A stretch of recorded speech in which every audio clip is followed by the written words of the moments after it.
Next presenter is going to speak about preservation from a county engineer's perspective. Todd Kinney, who currently serves as the Clinton County, Iowa engineer in charge of design, construction, and maintenance. So as David mentioned, I'm going to talk about the perspective from county engineers, in specific, I guess, Iowa County engineers, and a little bit of what I've kind of gleaned from conversations and meetings with other counties, engineers from across the country through NACE, the National Association of County Engineers. And then at the end, I'll talk specifically about my perspective from Clinton County.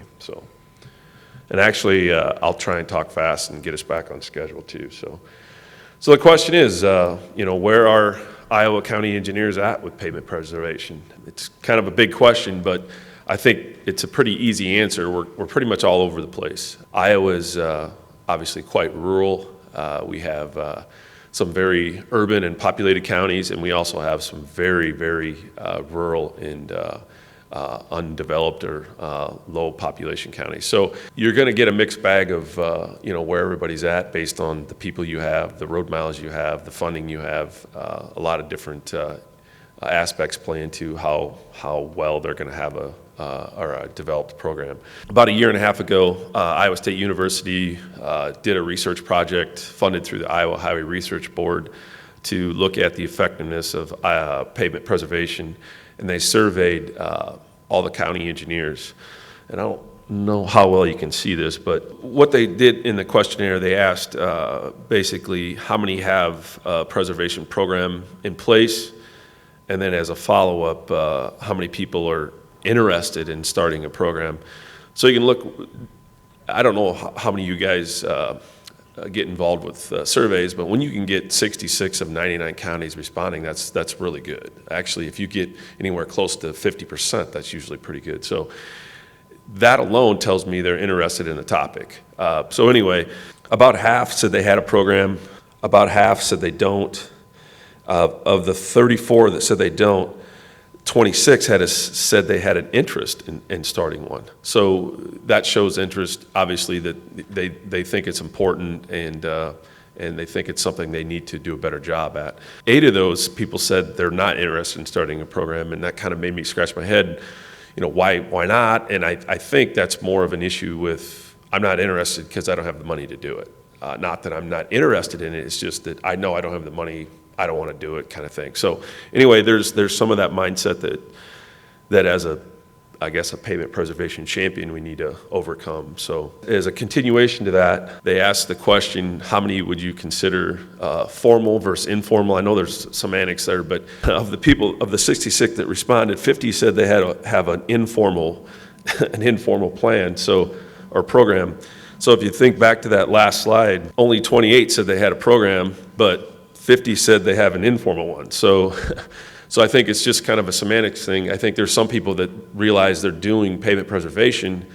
They don't call it a program. They just say they know they're doing it. So it's just something that they said they have something that's informal. And then if you look at their formal with dedicated funding, that's only 8. Formal with dedicated funding and policies is only 3. And informal, almost non-existent, is 3 as well. So like I get back to my original statement, we're kind of all over the place, and I think you'll see that a lot of other counties and other states would kind of have the same kind of response, but I think a lot of it is just depending on their individual situation. Next slide here. So as we talk through this perspective from the county engineers, so what's stopping them from doing pavement preservation? And it's kind of the same old reasons. Lack of funding, public perception, why spend money on a good road, lack of knowledge of treatment selection, contractor familiarity, and some may think the money is not well spent. Several years ago, I think all of these reasons may have applied, but now I really believe it's probably the first 2 are the main issues that we're facing from the county perspective. 1 is a lack of funding, 2 is the public perception. That's the biggest hurdle. And when I say public perception, I'm lumping in the policymakers or the elected officials that we work for or deal with. So, the question is, how can pavement preservation become mainstream for counties? How do we make it the norm? I think the biggest thing is, and when I talk with other county engineers about it, is we really need to put it in the forefront and start planning and scheduling pavement preservation just like we do new construction. I know that for the people that said they represent county engineers here, we have a route 225 miles of paved road and about 775 of what we call gravel or aggregate roads. We spend a lot of money on maintaining our gravel roads just because it's a larger system, but there's a lot of things we do to maintain those we don't think about, we just do. And I think it's just a past practice that's developed over time, and I think some of that now is starting to happen in pavement preservation. I really think that's where it needs to go, is that we just need to start planning and programming and doing it as the norm, as it's just something we do because we know it's a good thing to do and we should be doing it. We really need to start budgeting funds for it on an annual basis and use all the resources available. Research from NCAT or M-Roads, research from your state or universities, using your DOT as a resource, other county engineers, cities, vendors, you name it. Use anything you can get your hands on. I put this couple slides in here, kind of an age reference, but Saturday Night Live, Deep Thoughts, anybody ever seen that in Saturday Night Live? No? Okay. So these are kind of like wild kind of goals or thoughts I was thinking about pavement preservation. I really do think we need to continue to advocate for at the federal level. FP2, the fly-in that was in the Pavement Preservation Journal, that was an article about that. I really think that's important. We need to keep it eligible for federal aid. We need to push for dedicated federal funding. And I've had this kind of conversation with other people, but I don't know how familiar you are with federal aid, but there's money that's required to be spent based on some metrics on off-system bridges. So, and the same kind of dating back to the previous bill about the high-risk rural roads, there was money that was dedicated, like you had to spend it on that. You didn't have a choice. So I think that's kind of a way out there kind of a thought, but I really think that, if that was the case, if you had to spend a certain amount of your federal aid, not just on rehab or construction, but you had to spend it on maintenance, I think that would really be a jump start for a lot of counties that maybe are lacking or don't have the developed program that they really should have. So more deep thoughts. Me personally, I'll talk about this a little more in the Clinton County, but design and letting of pavement preservation projects using your DOT processes. A lot of, I think, county engineers do pavement preservation funded out of their local funds, and they do a request for quote, or they maybe have a letting locally, but I think if we start using the same process we use for new construction or rehabilitation, I think it's really going to open up the field to contractors, and it'll actually start getting more of this work done across the counties. I'm a strong believer that you really need to keep and develop pavement preservation champions. There's getting more and more people out there that advocate for it, and I think we really need to keep those people, active and try and develop more of those types of people. And I know from a county's perspective, personally, I'll steal from anybody I can. If somebody has a good idea, I don't try to be original. Really need to start, share success stories. If somebody's got something that works, by all means, share it with somebody else. They may not want to do it. There's a lot of county engineers in Iowa that do a lot of weird stuff that I wouldn't do, but I would at least listen to them because maybe I can pick out one thing that I can take back to my county and use. Another big one is to educate elected officials and the public. I think that's going to be here's the thing, elected officials change. So about when you get one just on board and they're ready gung-ho, somebody else gets elected. So that's something that's going to have to be ongoing and something that you really need to stay in front of. When they get elected, just because they get elected, that doesn't mean they know everything. Although sometimes they may think that. No elected officials here, right? But anyway, I think it's real important to keep the elected officials educated in that, and then also really go out and about, go out of your way to educate the public. And lastly, just make it easy. It doesn't have to be hard. I mean, you can really make this something easy to do. Like, make it easy, document your progress too. If you can show it in PCI increase over a certain time frame, use that. Use that as your benchmark. Throw that in front of your elected officials, throw that in front of the general public, and then try and remove risk from decision making. I think that's the other big hurdle that a lot of county engineers don't cross because they're afraid of the risk. So if you can remove the risk, I think that's really going to open up things as well. Now, getting into the Clinton County perspective. In Clinton County, about 10 years ago, let me back up. So about 3 years ago, I think Iowa passed a gas tax increase, which obviously is a huge, huge help. So, but before that, we were really in a position where we looked at our average age of pavement at rehab. We looked at our cost per mile to do rehab, and we looked at our available funding. It was not sustainable, period. We would not be able to maintain our pavements and rehab them at our average age at rehab currently with the money we have. So there was basically three things we could have done.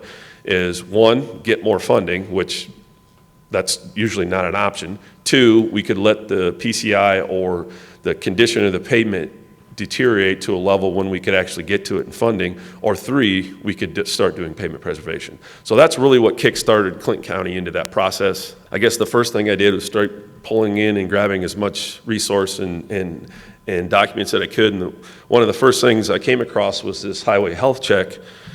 And being of an advocate for simplicity, I'm like, man, this is great. This is something I can understand well enough to go to my elected officials and say, hey, look, here's the deal. We got so many lane miles. We lose so many lane mile years per year. We need to put back into the program. We're putting back into our lane mile system with new construction and rehab.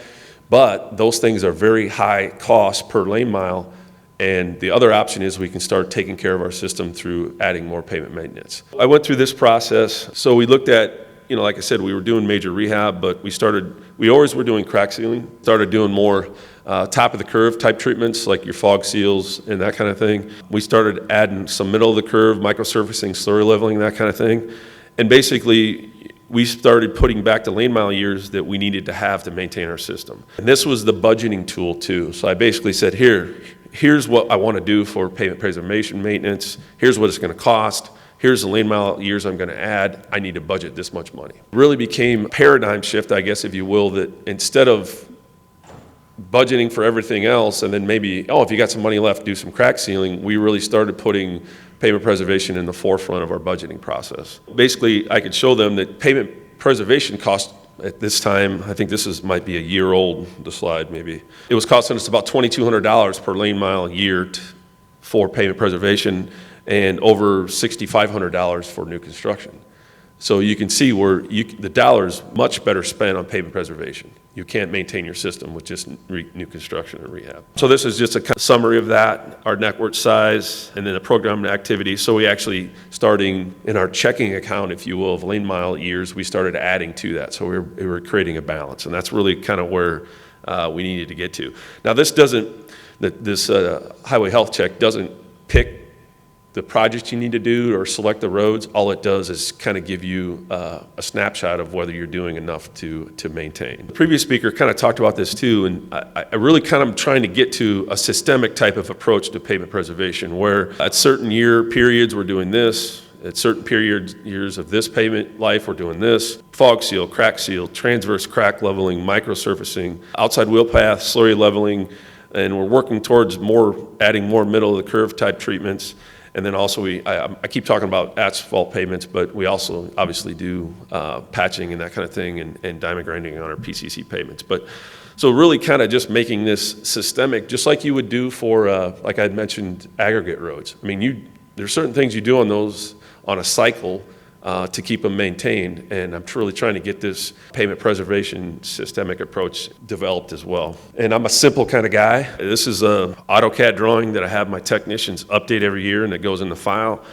So it covers when we do major rehab, it covers when we do crack seals, fog seals, anything, and it has the year and type of improvement. So say we had a pavement that was 25 years old, and we went in and did cold-in-place recycling and did an overlay. So basically that section of road that had maybe 3 or 4 crack seal applications, a couple fog seals, micro, all those will be wiped away, and then in the current year that would be put in now as a new pavement in 2019 with cold-in-place and overlay. So it's not anything really technical. All it is just kind of a documentation of what we do year to year. So I would take the last year's map and basically start looking at what I need to do for my systemic type improvements for the next year, and just use this as a tool for budgeting as well. The big question, I think, is, how do we fund pavement preservation? I think the bottom line is, we make it a priority. We don't sacrifice pavement preservation funding for something else. So if we had budgeting issues and my board came back to me and said, hey, you need to cut $300,000 out of your budget. Well, I wouldn't just go to pavement preservation and wipe that away. I would probably take those cuts across the board in different locations, equipment, gravel road maintenance, a lot of different things. So you really need to make it a priority, and once you do that, you'll be surprised at how much money you can actually put into your program. So another big thing is that in Iowa, we have what's called a farm to market fund. It's a kind of a separate road use tax monies that's kind of actually, it's the county's money, but the state administers it. And it's usually in years past, it was always used for new construction or rehab.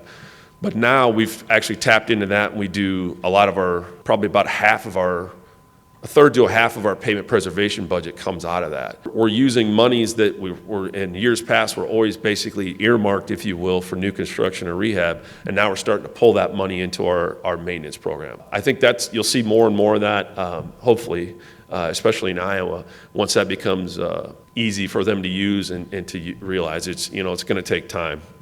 Change always takes time. We get my board of supervisors, who are my elected officials, my bosses, to approve funds based on lane mile years. So here's the deal. They know it's kind of like the highway health check talks about, it's kind of like being a checking account. So here's the deal. You got a bill to pay. You got to write the check for your lane mile system. So they're just writing the check and they're funding it. It's really kind of been broken down to that level. And like I said, we don't sacrifice our pavement preservation funding to fund other maintenance. We do, but it's if we have to reduce budget, it's not just one location for maintenance. We reduce a lot of different budgets, not just pavement preservation. I guess in conclusion here, for some general comments, I think you really need to lay the political groundwork first. Highway health check is a good tool to kind of educate and talk to your elected officials about. I'd suggest, if you're really kind of kicking the door in for the first time, to start small and try and address all your pavements. Don't just grab the top of the curve or middle of the curve or bottom of the curve pavements. I think you should probably start implementing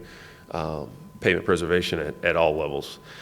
And then, like I said, I'll steal from anybody. Utilize federal highway information. Your DOTs, your contractors, your peers, they all have good ideas. They all have things that can add value to you, and I would just seek out as much information and help as you can get. When I talk to other county engineers, I'll say, you can invest $300,000 per mile to rehab a pavement, but you won't spend like $3,000 a mile every few years to preserve it. It's just crazy.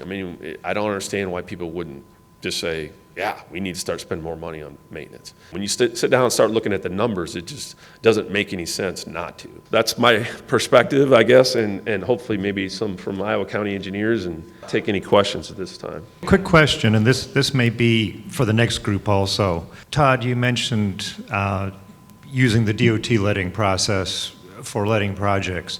Have you ever had a discussion of trying to say, look at a regional process, getting a group of counties together, or if we know that some of our DOT districts will end up doing a few counties as a project, and saying, if we put a large project together, this may be more interesting for a contractor too. We've had that discussion, friends. Again, there's some risk involved there, and how it gets the funding and how it gets broken out.